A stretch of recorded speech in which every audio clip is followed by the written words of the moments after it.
these are natural products. Mhm. And when you start using natural products, they are not patentable. Yeah. When you can't patent a product, you can't make money off a product. So, and the FDA can't regulate that product. Mm. So, there is no money to be had in big pharma or otherwise politics, lobbying interests, take your pick in that part of the industry unless they do what's happening right now with the GLP-1s.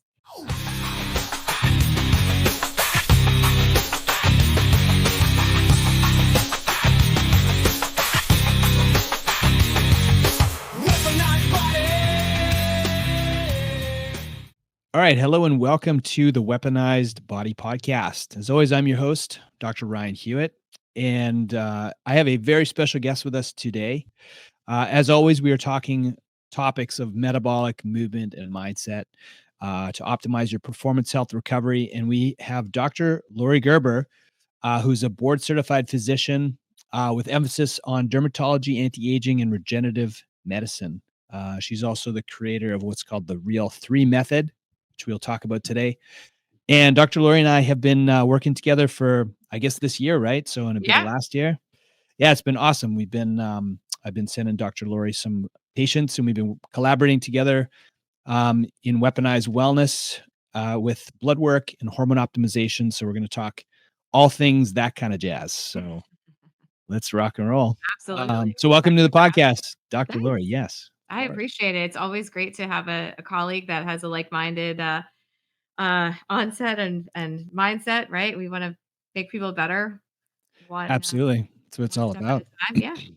Let's Yeah, so I thought the perfect way to kind of intro the conversation would be to have you introduce your Real3 method, but also kind of weave in a little bit about, your story of like your personal story that led you to, this method in particular and how you help people.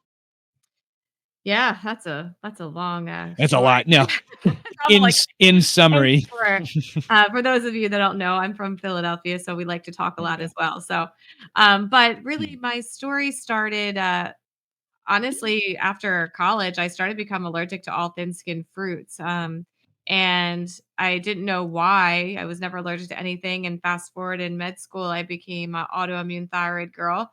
So my thyroid stopped working, and I had antibodies to everything, and I was a mess. I was exhausted, and I really didn't know what was going on with me. And when I went through med school and was looking for answers, nobody knew what to do with me. They always just said, "Oh, just avoid those foods," or, just go on Synthroid and I never felt better. I never got thinner. I never felt better. I gained a lot of weight. So I really started searching and found integrative medicine on my own. It was one of those conferences that you go to and the wool's pulled off your eyes and the light bulbs go off. And it's like, "Oh my gosh, why is this not taught in med school?" Mm. And, that's really how I started on this journey of helping people. I started an aesthetics practice, primarily, almost right out of residency and started kind of developing this integrative wellness program, and that's actually where Real3 was born into, more of a necessity Mm. and a whole patient population that, I did not know what to do with. I did family practice for a year and found that you really don't know anything about your patients. All you know is that they come in and they're sick and they don't feel good, and you have 10 minutes to fix them. Yeah, I You have a know, lot of empathy for primary care physicians, family practitioners, terrible. because of how I know how the system works, and it's really easy to bitch and complain about it, and like, be hard on docs because and they're mostly all great people trying to do good work, just with the restraints of this healthcare system that we put on them, right? So you managed to break free of that, of course, and start taking care of people differently.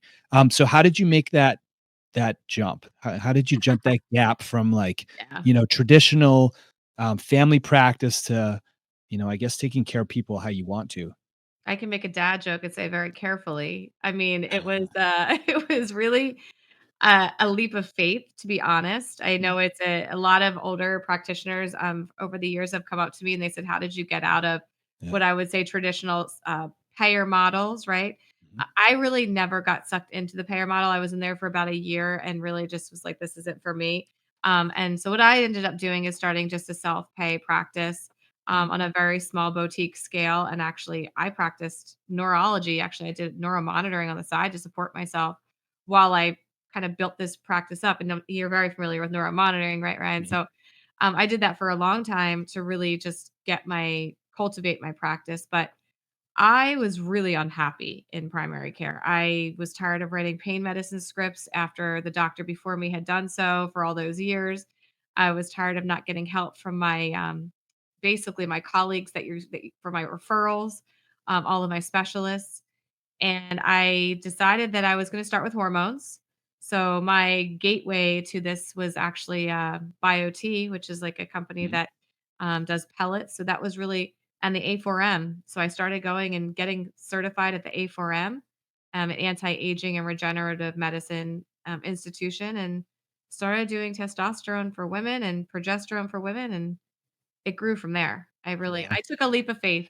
It's not always that easy, but No, you know, it's very difficult. I yeah. resonate with that because as a chiropractor, you have the choice to participate in networks Mhm. or not, right? So, and I actually started right from the beginning as a non-participating provider. Oh, wow. So I started, I hate using the word all cash, cash model. It sounds like I'm a drug dealer or something, but yeah, I started just like, and it's by far the most difficult way to start because you have to get really good at communication and business and sales and marketing and really being able to like communicate value for what you do. But it's just been the most incredible journey because of that for me at least.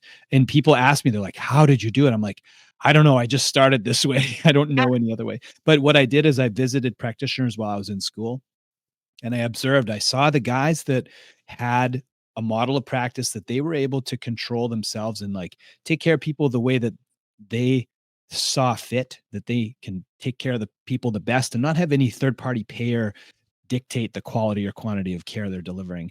These guys were and gals were incredibly happy and fulfilled and full of purpose. I was like, I want that. That's what I want. I do not want to be sitting by the mailbox praying that I get a check from an HMO third party payer so I can put food on my table. I was like, yeah, fuck no, that's not yeah. me. So, Nor do I want anyone dictating how you practice, right? And that's oh, part of it's it too, everything. right? It's Yeah, everything. and that's what killed me as a family practitioner. It's like, what do you Mhm. mean I can't treat this with, I don't Mm. know, B12, right? Like, why can't I try this first? Why can't I try dietary changes first? Right. Oh, because you won't get paid for that office visit and their next set of lab work isn't gonna look better yet. So, yeah, that's not an option for you. Yeah, I find that very interesting Yeah. because you hear like some practitioner well, you don't hear a lot about like, well, what are the rules exactly? Is Mm. a medical doctor allowed to tell people what to eat, what supplements to take, or are they told like, hey, you have to lead with medicine and meds? Like, how does it work, doc? Yeah, so it's slowly changing actually, I will say, but especially with the new administration, but what you're basically paid for how well your patient performs, right? So it's Mm, a performance outcome algorithm and you are not reimbursed for diet generally speaking. So unless they're diabetic and you're giving them diabetic recommendations, you're not reimbursed for dietary habit right. coaching. Nor are now there is a new diagnosis code, food is medicine, which they are starting to slowly go that way. It's rather cumbersome, but you're also not paid necessarily per drug, right? But you're paid by how your patient performs. So if you Wow. need someone's cholesterol to come down 50 points and they don't, your reimbursement for that 15-minute appointment is lower than it would be if their cholesterol were optimal, right? Wow. So this is how the system really works. And Wow. So it's unfortunate. yeah, so they're incentivized to make a number on a say a lab report look better, Sure. um, which a drug will ultimately do that with Mhm. an easy button versus lifestyle, which they're not incentivized to deliver lifestyle recommendations, which is Yeah. more the long, slow process, which requires time, right, of coaching and all that. Yeah. Yeah, that's interesting. Communication. I never thought about that. That's amazing. Yeah, try to coach someone for 10 minutes, Forget where about they it. have, like, 6 different problems that Yeah, you're trying to heal, and so it is a yeah, problem. mm, It's a big I do feel for them as well, I have to say. It's, yeah. not always their fault. Well, let's get into some of Let's do your it. Real3 method, right? So, it's an acronym, correct? So Yes. REL3. Yes. So the first, the R, right, is retrieve the story, reconstruct the timeline, review the data, if I'm not mistaken, right? Yeah, Can you absolutely. touch on that and why that's, the first most important thing? I actually think it's the most important part of the whole process, to be honest. This is the part that really is missed in traditional medicine. And I think in most of the world, honestly, that we live in is listening skills. I think back in the day when doctors came out of med school, they were really taught to get a narrative.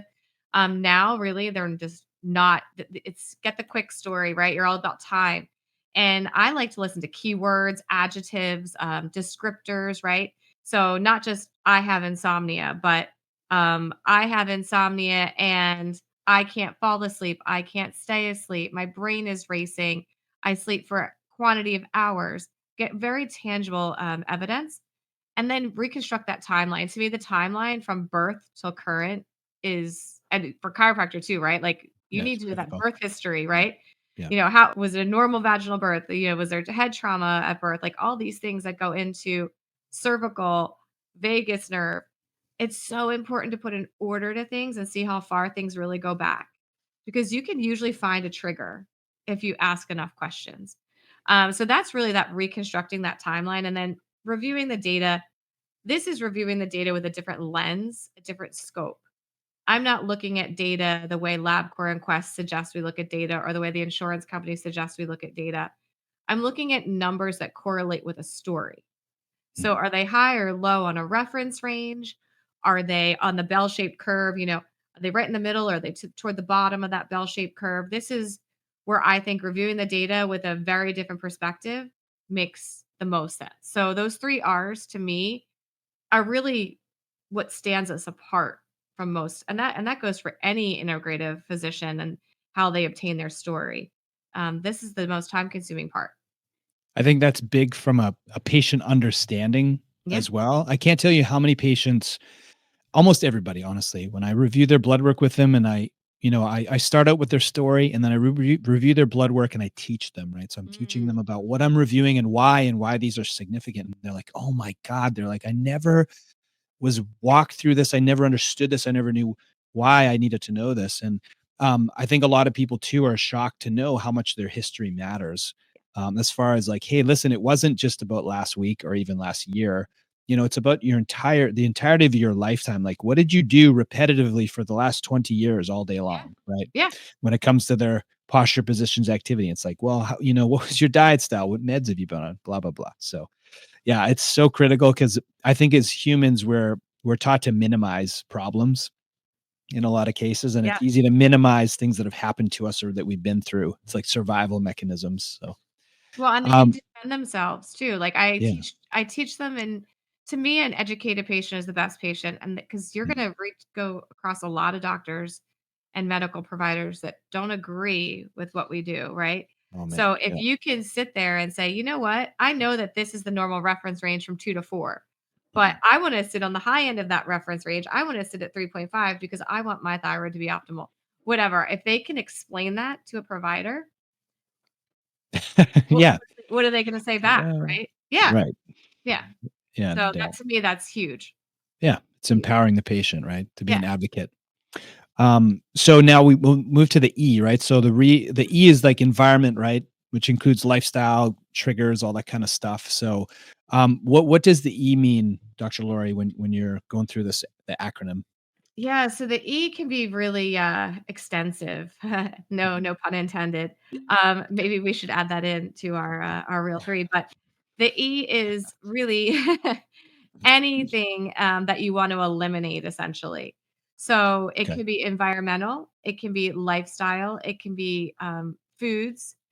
It could be anything, and in my world, the biggest trigger that I find of elimination is food, to Mm, be honest. The first thing I go after is gut, food, what are we ingesting? What does that look like? Are there any sensitivities? Um, do we just not tolerate carbs? I mean, are our insulin's higher than they should be? mm. The second thing I usually look at is toxic exposures or bugs. So I love to look for, I joke that I'm the bug girl. I love to look for chronic underlying infections and things that might be sitting there that someone's not aware of because they can definitely change our immune system and how it behaves. And similarly, environmental exposures, which you alluded to, which in my world are a lot of what we consider xenoestrogens, Mhm. um, things that mimic estrogen in the body, essentially. Lots of chemicals, plastics, topical beauty products, Mhm. pesticides. They get stored in fat. And when they get stored in fat, they can be released as estrogen. So it Right. creates these estrogen cycles in women and men, actually, Mhm. of toxification that you need to detoxify, essentially. Mhm. So E for me is anything that we're trying to eliminate. It could be lifestyle stuff too, you know, For stress, not sure. sleeping, things like that. But for me, Yeah. gut is huge. Well, I don't wanna go down too many rabbit holes with because we could literally do a podcast on each one of those Yes, very easily or yes, multiple and podcasts, right? we will do that. 100%. Yeah, So, here's the one I wanted to go down on a little bit maybe with the gut health in yeah. specific. One of the things I had another provider on talking about the importance of gut health, and I learned a lot actually from him, in how it affects hormones especially. I was blown away. Um, how does gut health tie into hormonal balances specifically? Yeah, that's actually you're right, that is a podcast in itself, and it Mhm. is a slippery slope. There's a lot of ways to look at this.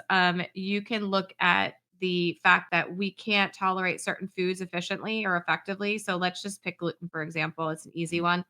When we can't break down gluten and our immune system gets dysfunctional, our cortisol basically gets turned on. It dysregulates a lot of things. Cortisol is our stress hormone. It drives all our other hormones. Mhm. So let's just talk about cortisol dysregulation and cortisol abnormalities makes insulin resistant, makes our sugars go up, and also basically affects our estrogen, testosterone, progesterone, all the other hormones downstream. You can't do both sides of that spider web effectively at the same time. I always say we rob Peter to pay Paul. Mhm. If we're trying to make a lot of cortisol or our body can't make cortisol effectively, the other side suffers.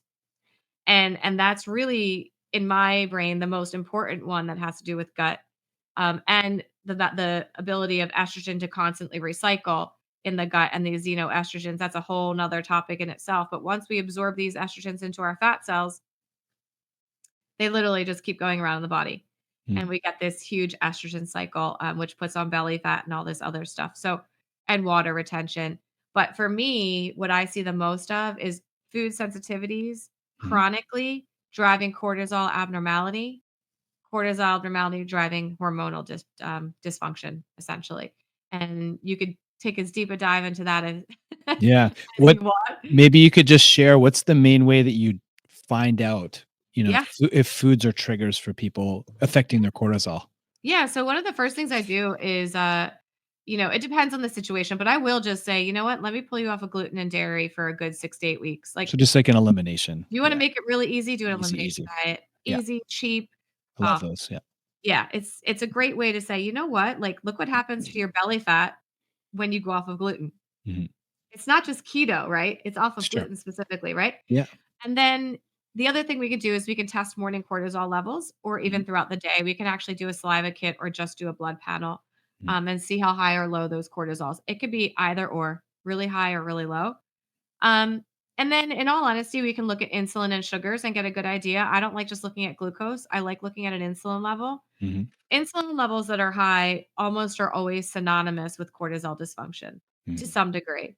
And then we could check the hormones, to see how they correlate. DHEA, we could check the DHT, estrogen, testosterone, progesterone, and in the blood work see where they lie. But Sure. it's actually pretty easy to get most of this from history, Yeah. and then just doing an elimination diet, getting on a good adrenal supplement, doing some meditation, getting some good sleep. Mhm. You Yeah, can so you touch on other stuff than food, right? So there's the sleep. Sleep is massive for Yeah. cortisol balance, right? For Yeah. recovery. And of course, stress, right? So stress, to me is one of the most difficult things to help patients get a handle on because it's not as like controllable or tangible as say like you have to exercise, and do this program. You have to eat this specific way, you have to sleep this amount of hours. It's like stress. Okay, just meditate or, hey, it's a very difficult way I find to help people kind of mitigate stress. But Yeah. as far as like if you're going to tell a patient, if you detected cortisol, say, a cortisol issue with a patient, right? Their cortisol levels are raging, they're low in the morning, they're raging at night or whatnot, Yeah. screwing up their sleep. So you would attack sort of the food sensitivities. What are some of the other steps you would go, through to help them with Yeah, that? I actually find that I do a lot of sleep journaling. So I'll have them kind Mm, of journal their sleep habits. There's a lot of data out there too with like light. So doing awake light. mm, So where the light comes on with your alarm clock to help you with the sleep wake cycles and resetting cortisol levels. There's actually a lot of really good data on that right now. I've relatively recently incorporated that into my system, mhm, using a lamp in the morning to wake you up. And then no, we do screen time elimination in the mhm, evenings as well to try to shut off that bright light response. It's not just the stimulation of the actual screen, it's mhm, the light response that happens. So I do a lot with that. And I'll also start to, uh, if you could eliminate food within a certain number of hours before bed too, sometimes you're not going to mhm, get that spike. And actually, conversely, sometimes they need a little food. I do find that some people need a snack because their sugars are bottoming out in the middle of the night, mhm. and they'll almost get a stress response in the middle of the night because their sugars are dropping. Right. So interestingly enough, sometimes glucose monitors will help me with that. Just a little continuous glucose monitor, see what they're doing and what their sugars are doing because the cortisol responses will typically follow glucose and insulin too. So that's a really interesting way to get people back on track. Yeah, Sleep that's and a sleep so study sometimes too. sleep study, yeah. Yeah. Yeah, that's interesting. I never considered that, a CGM or continuous glucose Yeah. monitor at night to see if their blood sugar is spiking at night, so Or dropping. I mean, if or they're dropping, dropping too, yeah. yeah, true. Yeah, if they're dropping too Hypoglycemia. low in the middle of the night, Mm, they'll actually get a cortisol response, to interesting, try yeah. to release more glucose. Yeah. More glucose, yeah. Yeah. Um, so I think the last question on the E here, what are some, maybe just like the top toxins that you see people that are exposed to that they may not know about, and like some of the most common, like you talked about bugs, right? What are some of the most common like bugs and toxins that Mm. you see with the majority of your people? I think pretty much right now is like your plastics, right? So your Mm, microplastics and it causing xenoestrogen response. The inhaled ones are tough. I mean, inhalation xenoestrogens are tough to get rid of because it just depends on where you're at and how you're exposed. But a lot of the cleaning products too. mm, mm, I do see so switching over to natural cleaning products, making your own cleaning products. We have a test that we can actually check for toxic exposures and chemical exposures, which is really nice, through Vibrant really? Labs. Yeah, which is actually a pretty good Vibrant. Vibrant. Yep, I love it. It's a great test. I also for bug, this is one that I've been seeing for I think I talked to you about this before, but like 4 years at least since COVID. Mycoplasma has been a huge Mm, problem for a lot of people. It's a regular bug that causes like a walking pneumonia, mhm, but people are not clearing it like they should. And when you don't clear this bug, it sits and it just makes you tired, gives you postnasal drip, just like very, very sometimes exercise intolerance. mhm, That all of a sudden I had COVID and then I couldn't exercise anymore, right? That heart right. rate variability issue. I'm seeing a lot of mycoplasma, Wow. which, yeah, a lot of it. And it tests Where would you positive pick where would you pick that up from? blood. It's a common airborne bug, just a Got it. regular, yeah, just being around people. And But how would you clear that? What's So there's a lot of different ways to clear it. It's this mycoplasma has been very resistant, but typically it's responsive to azithromycin. So okay. like a Z-Pak type of antibiotic. But I will tell you, most people, by the time they see me, have been on a Yeah. Z-Pak or something Mhm, by that point. So we do a lot of the herbal liquid antibacterial, antiviral, silver, mhm, biocidin, another great product. Artemisinin is another one that we use a lot of, or artemisia. They're mhm, all like Japanese herbs or, chemical compounds, has bilberry, echinacea, things like that to try to really hit the bug hard. And okay. then all the things we talked about before, sleep, Mhm, gut, if we yeah. get the immune system working, Yeah, I see that a lot too, right? we can get the bug on. Yeah. The immune system being, suboptimal, I suppose, just not Yeah, you fighting them. accumulate these things and get a toxic burden. Yeah, it's What interesting. I saw more pneumonia in adults this past cold and flu season, right? This past, Yeah, winter than I have ever in my patient population. yeah, And I see a couple hundred people a week, and just the amount of folks in their, 50 plus that just had this like 6 to 8 week, chronic like cough, feeling shitty. It was just like the longest people have been sick for. Maybe yeah, not like, hey, I can't move and can't get out of bed. It wasn't that. It was more just like low grade, not feeling good. Some of them would get tested and they'd have this pneumonia type of thing. Yeah, it Yeah. was interesting.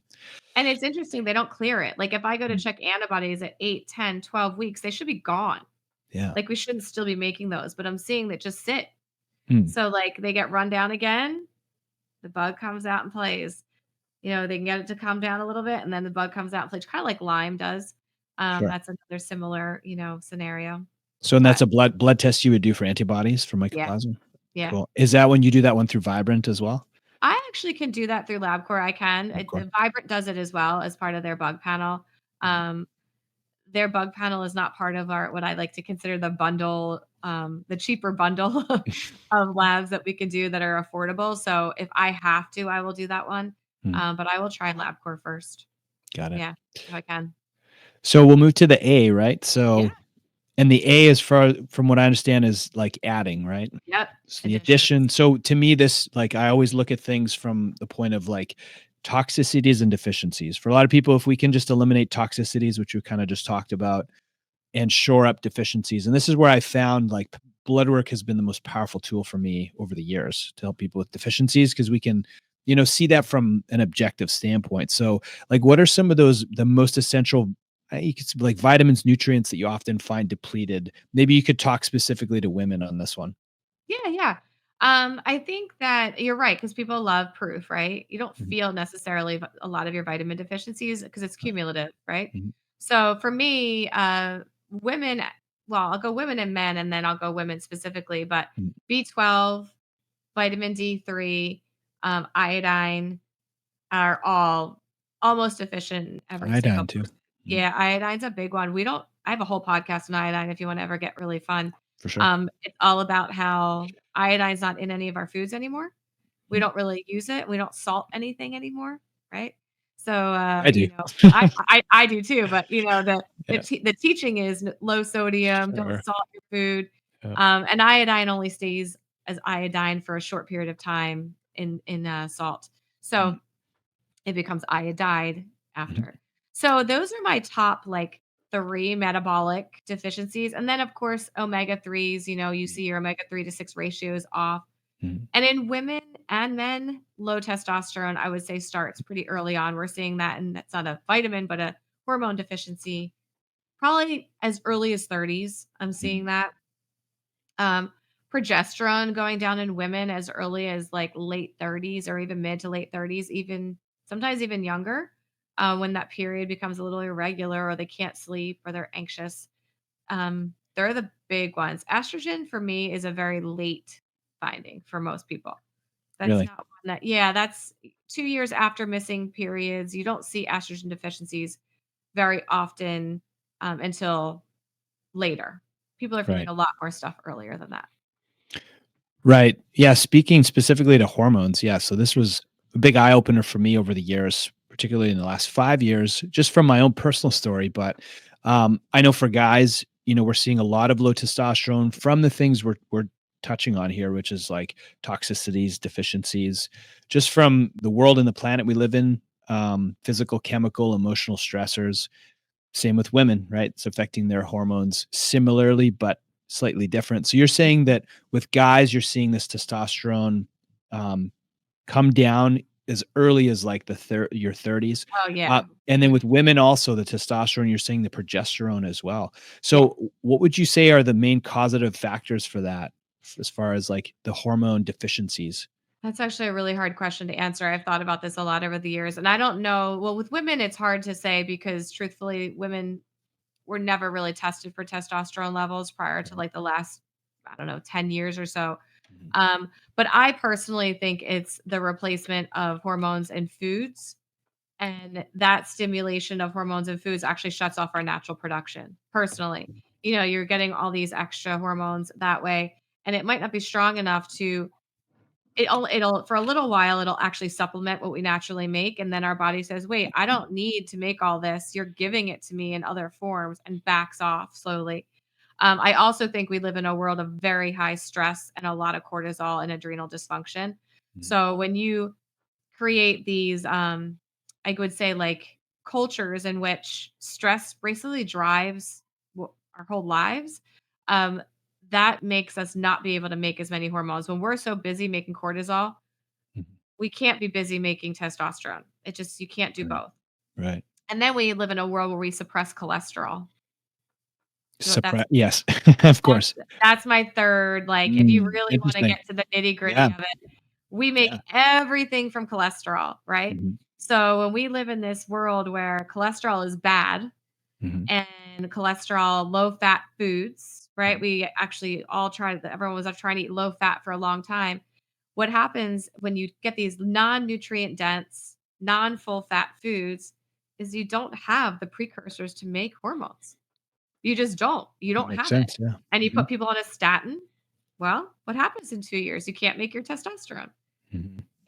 you have erectile dysfunction. Mhm. So, that I think has created a whole host of problems downstream.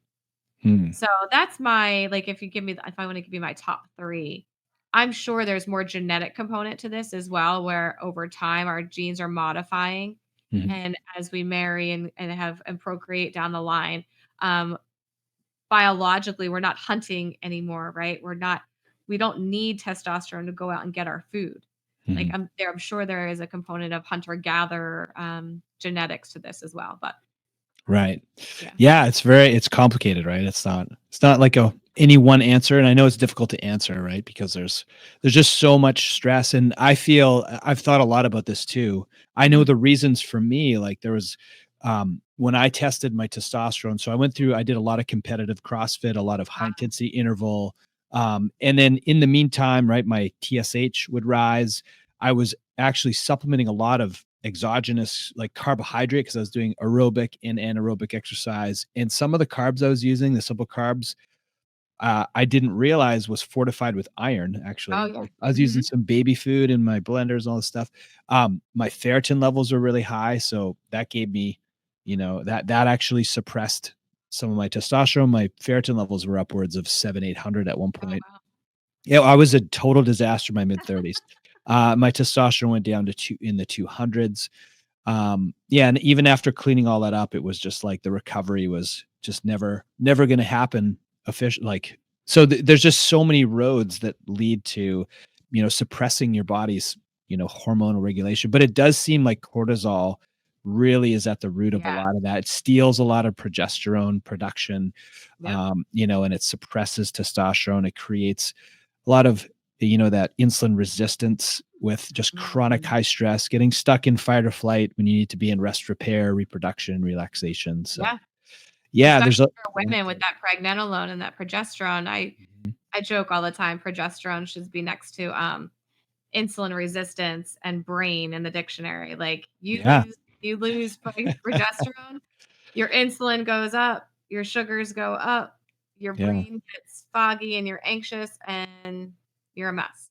So Well, you basically created adrenal fatigue for yourself, basically. You shut yourself down, and then you right. put Well, maybe yourself. before we move to the last one, maybe talk about what are the top symptoms you see for women with, Yeah. let's say, progesterone deficiency? What are the top symptoms you see for men with testosterone deficiency? Yeah, actually, I was prepping for this, I did write those down. So, just to kind of I have very clear-cut guidelines for progesterone. Like I said, progesterone, the Mm, highest percentage of progesterone receptors for, men and women, believe it or not, are in the brain. wow. So, when we lose that GABA stimulation, which is calming, which is what Mhm. that does, anxiety, insomnia are the 2 biggest ones. You get mood changes, irritability, anxiety, and usually you can't stay asleep. You can sometimes not fall asleep, but usually it's not staying asleep. It's like a weird, like, I just wake up at 2 o'clock in the morning every day. Huh. Falling asleep is part of it too. And then, brain fog is another one, and weight gain, right? Because Mm. that insulin resistance, they can't balance out that extra estrogen anymore. And this is That's men and women both, you're saying? that's actually could be men and women both. Believe it or not, Wow. there are progesterone deficiencies in men. I don't do a ton of that, but there are progesterone deficiencies in men, and I do find progesterone helps men every once in a blue moon. Mm, Vast majority of that is women, though. got it. And that's the Testosterone. symptom? That's the Yeah. symptom, sorry to interrupt. Oh, The okay. symptom you see with women is, like, Anxiety trouble staying asleep, anxiety, and anything else? yeah, anxiety, brain fog. Brain fog, got it, Yep, trouble and then, weight gain. and waking, got it. Mhm. Okay. Yeah. Sorry, Yeah. go to the No, middle. you're good. So figure like insulin resistance Yeah, and not no GABA stimulation in the brain. So it's just like, makes sense. everything's Yeah. on fire. And then men and women for testosterone, really libido decreasing, Mhm, difficulty with orgasm, either way, male or mhm, female. Um, and it could be just the quality of it, not like necessarily erectile dysfunction, right? It could mhm, just be that it feels different. mhm. Um, and then night sweats are a big one Oh, for low T. for low T. Oh, interesting. Almost always. If you're Wow. getting sweating or temperature problems at night, it's almost always low T. Wow, I never 90 heard that. yeah, 90 something percent of the time, I would say. And Um, is that the reason that's a very, typical, stereotypical symptom for menopause, right? Would be like night sweats. Is that why? Is it because of low T? so low T would be early on in menopause. So like I would call it peri-peri, like Mhm, early peri-peri, early menopause. Daytime hot flashes mhm. are more the progesterone going down. Got it. So usually, since testosterone tends to peak at night for rest and recovery, especially, they'll start to notice those night sweats first, Got it. usually, or they're hot at night, they're kicking the covers off, opening the window, right? Mhm, mhm, yeah. Yeah, exactly. In the I know, middle of in the middle January. yeah, It's cold exactly, when outside. it's, like, freezing cold outside. Yeah. And men will almost always just complain of night sweats, and that's that low T. They'll always say, "Oh my gosh, I'm hot as heck at night. Why is all of a sudden this happening to me?" And they'll also say they can't sleep. So Okay. insomnia with testosterone is big for men. Wow, interesting. And I've joint actually never heard pains. that. Joint pains are a big one too. Multi-joint complaints. I'm sure you see this a lot, Yes. Yeah. in the chiropractic world. It's It's funny, I see that with estrogen, when guys' estrogen is too low, also, you see a yes, lot of joint pain with it's a women great too, actually it's a women great too. anti-inflammatory. Yeah. Yeah. Yeah, you can't lower it too much. So let's hit the last part of the Real 3, so it's the 3 Yeah. Ls, right? Longevity, laxity, luminosity, so tell us about that. Yeah, so actually I changed our L's around a little bit. Oh, So yeah? we're working on longevity, luminosity, and lifegevity, which is Okay. what I would I combine it's a like it. combination of like life and longevity, right? So living your Mhm. life the way you want to live it. Which you and I had briefly talked about a couple of days ago, just what that means to everybody. And this is where those L's come into play. How do you want to live your life, right? I used to focus that primarily on um what I would say is skin and looking good from the inside out, but more what we've shifted to is really what does vitality and longevity look like for you? So energy, clarity, disease prevention, um, that improving your longevity, how long you're going to live, like even from a genetic standpoint. So decreasing inflammation and actually checking some of your genetic markers and what your what we call your genetic age. We do a lot of that in our last stage. So that's after we've kind of fixed everything. Like we're looking at what does your longevity look like? What does your lifegevity look like? Are you feeling the improvement? Can we get you better? Right? Can we be beyond just feeling better? What does that look like 20 years from now? Are you still going to be hiking the Adirondacks when you're in your 70s and you want to go take your dog out and that kind of thing? Where it's not just okay, I'm making the acute phase better. What does that look like 10, 15 years from now? So that's what our 3 L's are for. A lot of my women, we use it for luminosity, looking better on the skin, bringing that inside health out because really your skin does look better when we heal up everything on the inside. So that's actually why we changed it a little bit. We had a very strong female focus for a long time. And I really have been focusing a lot more on gene snips and things that actually can enhance long-term longevity. So that's where longevity, luminosity, and lifegevity kind of come into play. Yeah. So not just skin related anymore, inside Sorry, out. so you're not just doing the skin stuff, yes, you're doing so that's Yeah, interesting, so you're gonna yeah. do a little more of life extension type of Yes, stuff as well. exactly, yep. What kinda stuff does that entail specifically? Yeah, so we're working on some fun stuff right now with AI actually. So there's some AI companies that are doing the gene snip testing, Mhm. and, they come up with new ones, actually, you will get new reports on what those gene snips look like, and you can actually change their protocols based upon those snips.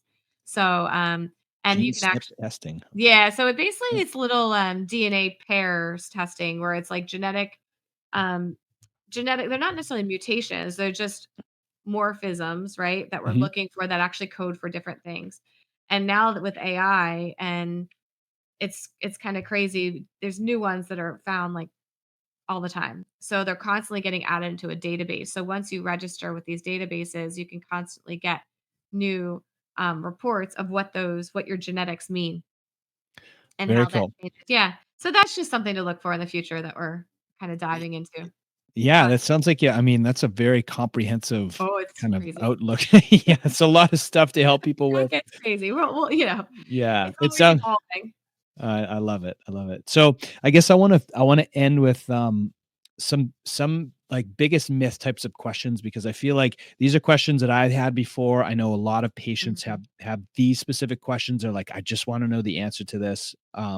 Number one, one of the biggest ones I get is like, what's the biggest myth about women's hormones that you hear? That's so easy. Please That share. they cause cancer. Yes, of course. So tell us why that's untrue. Oh gosh, that's a whole podcast, but I'm gonna give you the Yeah.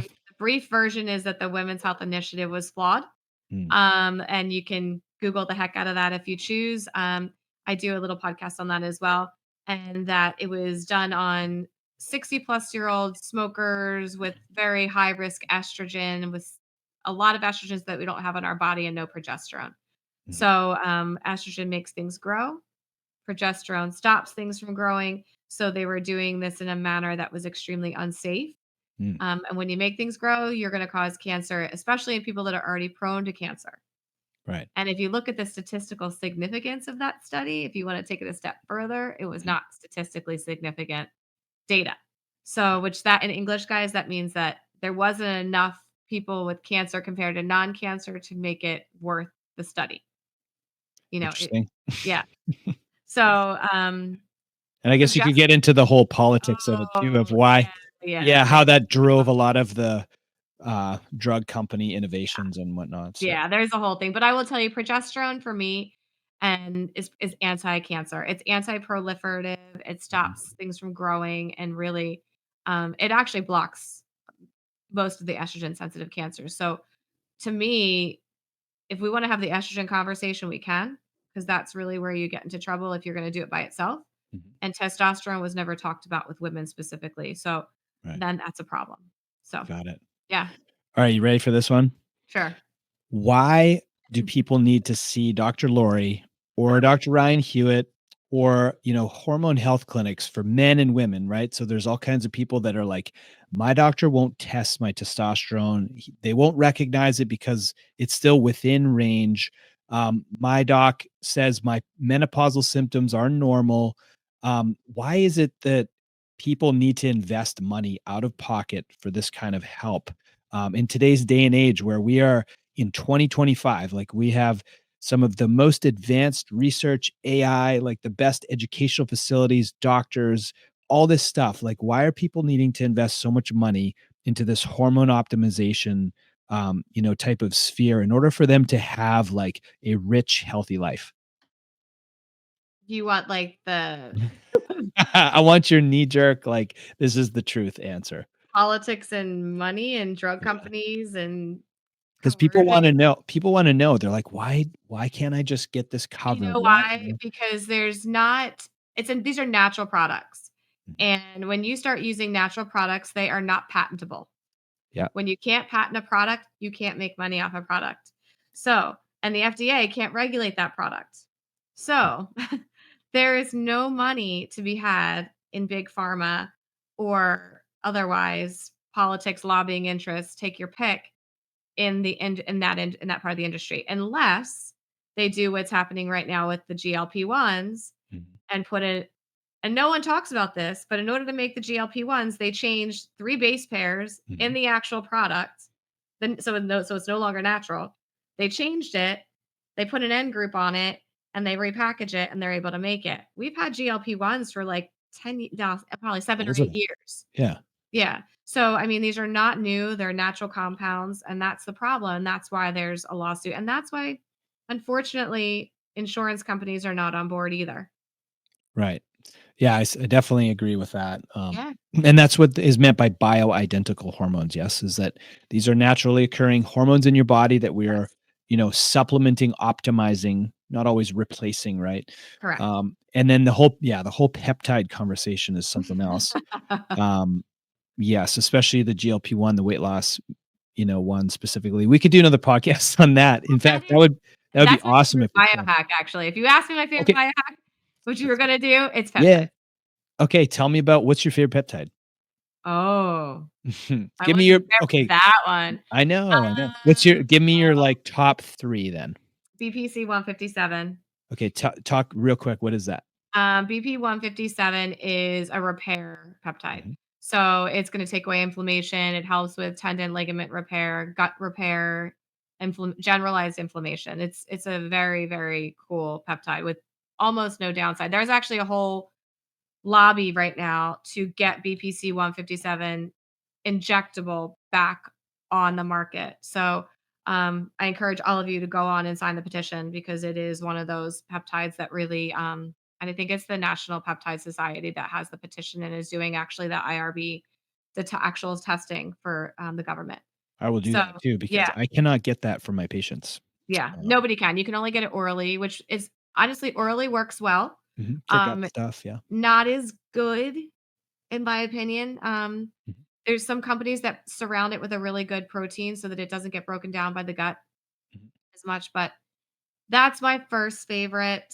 mhm. Um, my second favorite, I mean, next to growth hormone, which I love, is probably ipamorelin. Tell our listeners what that is. Ipamorelin is a growth hormone stimulator. Mhm, So what that means is it's telling your body to make more growth hormone. Growth hormone is what we would all consider to be like the anti-aging, like it's the hormone for mhm. anti-aging. If you're going to pick one that is going to lean you out, get rid of body fat, help with blood sugars, help with cortisol, sleep, all the things we talked about today. Skin, all that. Skin, yeah, I Mm, mean, gosh, go back to my roots. right. It's ipamorelin and yeah, that's probably my two biggest. 2 And they're biggest? both not on the market right No, ipamorelin I can't get either now. I am able to get tesamorelin and now. sermorelin. Yes. Yeah. Do you like those ones? I like Samorelin. Yeah. Yeah, I don't use a ton of Tesamorelin, but I like Samorelin. Mhm. I it doesn't work quite as well, but I do Right. use a fair amount of it.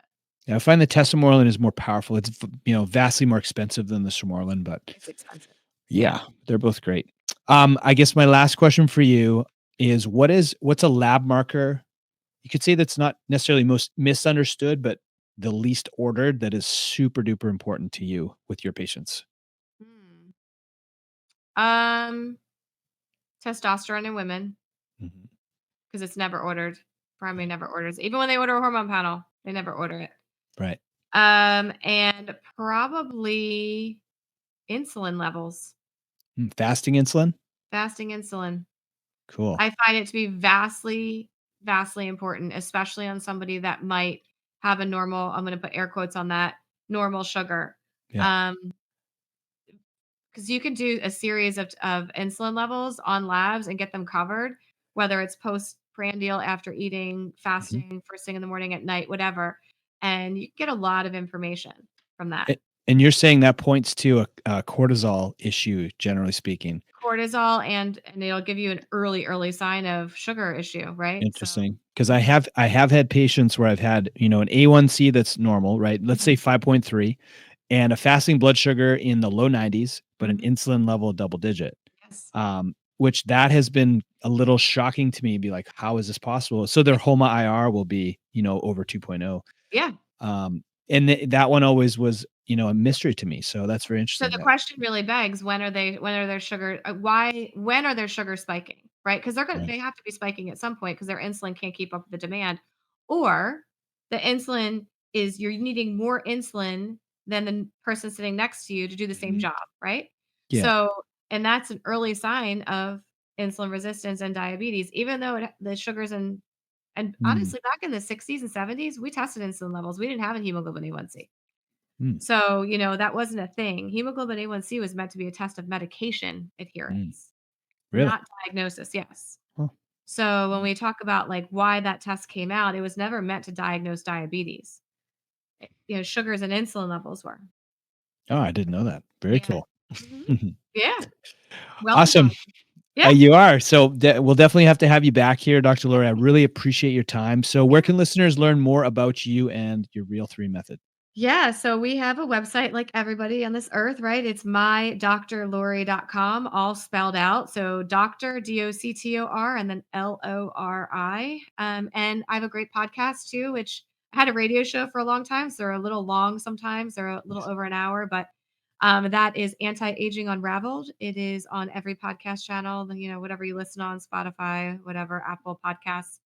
And I also have a teaching program. So any providers or practitioners that are out there, I do have a Real3 Method teaching program that you can sign up for as well. So Beautiful. Well, yeah, awesome. Well, thank you so much. And you're welcome. again, make sure you like, share, subscribe, and all the good stuff, All right? the good stuff. Yeah. And we appreciate you, Dr. Lori. We'll see you next time. Thank you so much. Do it again. Absolutely. All right. Bye, guys.